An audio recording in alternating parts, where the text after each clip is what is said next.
S'il y a une région qui s'inscrit dans la droite ligne des performances agricoles, l'autosuffisance et la sécurité alimentaire, c'est bien la vallée du Zou avec en tête de pont la commune de Kovey.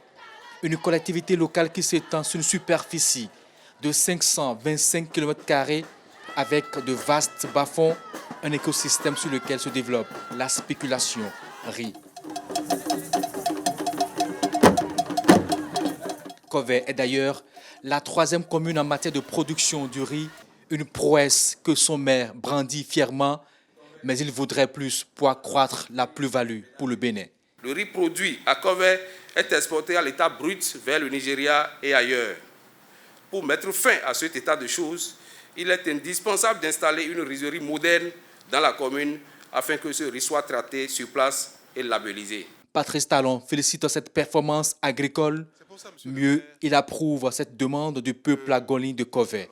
L'appui de l'État aux producteurs est de plus en plus visible. Nous avons entrepris des programmes d'aménagement des vallées, des bas-fonds pour la culture du riz, la culture maraîchère.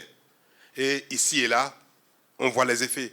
Le programme qui est en cours et qui va être développé massivement à partir de l'année prochaine. Parce que les divers petits projets nous ont permis d'avoir les données qu'il faut, l'expérience qu'il faut et les éléments nous permettant maintenant de passer à une phase supérieure.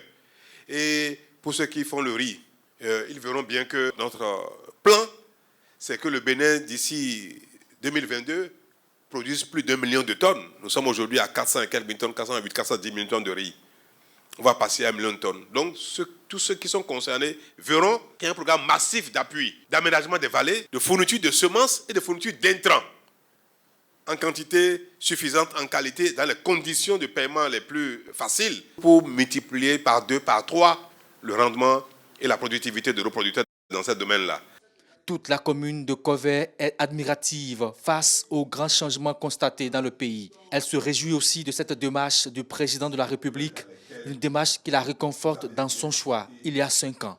Un homme qu'on met à la tête d'une entreprise, d'un État, qui sait que son mandat va inexorablement vers la fin, se penche sur le bilan et fait ce marathon pour faire cet exercice et essayer de voir quelle est la particularité dans chaque commune à animer, à entretenir pour que les fils et les filles de chaque commune se sentent réellement engagés dans l'action de l'État. Il faut le féliciter. Et il a eu l'éloquence de nous montrer que là où nous, à Kovey, nous n'avons pas encore démarré, que ça a démarré par ailleurs dans le pays. Et lorsque l'on résume en termes macroéconomiques, on sent que tous les secteurs sont effectivement engagés dans le développement. Ce qui m'a vraiment impressionné, c'est d'abord les routes. Il a beaucoup, dans la commune de Kovey, travaillé sur les routes, travaillé dans le domaine agricole. L'asphaltage, parce que ça a permis la communication entre plusieurs villes, plusieurs arrondissements ou plusieurs localités. Et jusque-là, nous n'avons pas encore constaté ça dans notre chère commune qui est Kovey. Nous espérons, nous l'attendons avec impatience que ce programme-là s'étend vers nous aussi, afin qu'on puisse développer aussi notre coin.